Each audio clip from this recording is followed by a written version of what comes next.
Apple just unveiled their new iPhone, the iPhone SE. As I just said, I'm not a big fan of Apple or anything they do, not their computers, not their iPads, or none of that. But again, it's an interesting shift to their business model. Before, Apple was a somewhat luxury brand. If you had an iPhone or a what's it called, MacBook Pro or MacBook Air or whatever they're called, it would assume you had a certain amount of income because these devices, in comparison to their PC counterparts or Android counterparts, were considerably more expensive. Now, for the past few years or phone release uh, cycles, or however they call it, um, they have been giving the consumer a cheaper option to get into their walled garden or their eco system, as they like to say. Um, and this phone cycle is no different. This new iPhone, they call it the iPhone SE.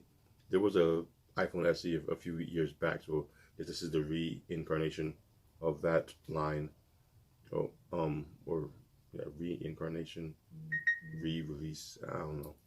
Um, but yeah, this iPhone is going to start at $399, and that is probably the cheapest any brand new iPhone has ever been released at. Even more impressive still than the price is that it will have their newest chipset, the Bionic, what is it called?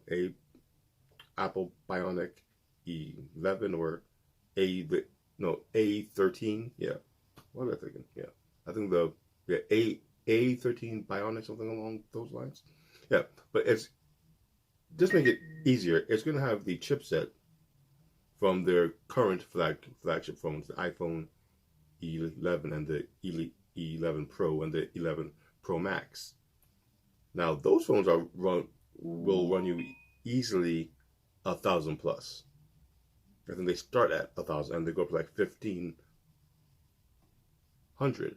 And one of the bullet points that they pushed onto the consumer was, you have this amazing chip that can do all of these things, and the only way to get this chip to do all of these things is if you get one of these devices. I think the new iPad Pros also have a similar chip. I think they have the Bionic version, or something along those lines. But now, not a year after the release of their iPhone 11s, you have now the iPhone SE with the same chipset. I don't know how those who just bought an iPhone 11 within the last few months might feel about that. Because if you're just going after the raw power that these iPhones can produce, and there are some pretty powerful devices, you might actually feel a way that you spent this $1,000 when you could have spent less than half of that and got the iPhone SE with the same power, though they did find a way to cut costs elsewhere. With the iPhone SE, there's no face unlock. Personally, I prefer a physical fingerprint scanner. It just seems to be work better for me. The face unlock, while I had, was cool, but it was very bothersome to always have to look at the phone. There's certain things that I do with my Androids where they're being used as my computer or what have you, and I just need to touch the back, and I'm in. Having to always lean over so that the camera can see me was bothersome at times. So I, for one, am not mad that the new SE doesn't have face unlock. I've always felt that devices should have more than one way to get in. Heaven forbid with face unlock, the camera breaks or whatever the case might be. I think you can put in a password. Yes, there is a password. So I guess that there's that. but I think there should be more than one method to bio authenticate entrance into your phone. So, like with at least with the older Samsung devices, like the Note 8 and the Note 9, it can scan your eyes, it can scan your face, it can do your fingerprint. Uh, if you use the Bixby, it could do your voice. Uh, there's a lot of ways. It had the password, and the password could be a number or a pattern. I mean, there was so many ways to get into the phone. Whichever one worked better for you, it was just, so be it. You had that option. Yeah, but with the iPhones, not so much. It's you scan your face, and if that doesn't work, you put in your little Apple ID or whatever it is, and that's how you get into the phone. The new SE, they got rid of the FaceTime, or face unlock, and as far as I know, you have the physical fingerprint reader back. To me, that's another positive uh, point to add to the argument as to why you might decide to get this over the newer ones, or even some of the older ones. Um, Still no headphone jack, which is neither here or there for many. For me, it's not really an issue because music from an iPhone wasn't really anything to uh, call home about to begin with. If you aren't playing your music through one of the V series or the G series, you might as well just use a Bluetooth device because it's not going to sound as good as it can one way or another.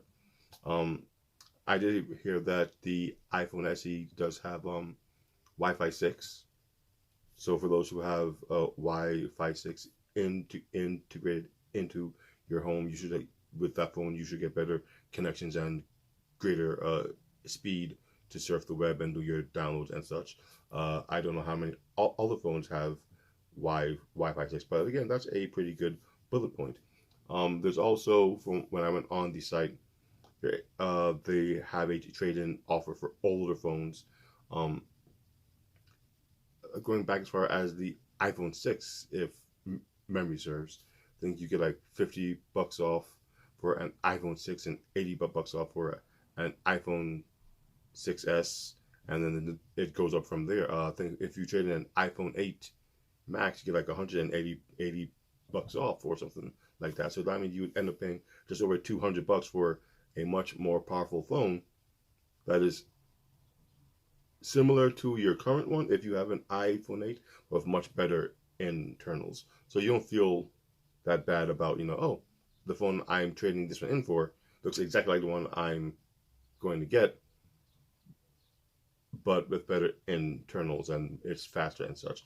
And a point that was brought up in an article, these newer phones still qualify for the year of Apple TV, which is pretty much around $100. So you're still, or maybe a little bit more than $100 for the year. So if you add that value into the cost of the phone, it's actually not 200 and change. It's actually 100 and change if you are going to pay for Apple TV one way or another. So as far as value goes with this new iPhone, if you're in the market for an iPhone, this probably is the one to get unless you really need the triple camera setup from the Pro and blah blah blah blah. Because the SE does have wireless charging. It is compatible with their fast charge. If you did purchase the fast charge brick, and they don't come with these things. And I think there's more color options. There's a red, there's a white, there's a black. I don't know if the red is the Echo Red. I always liked, well, not Echo Red, Project Red.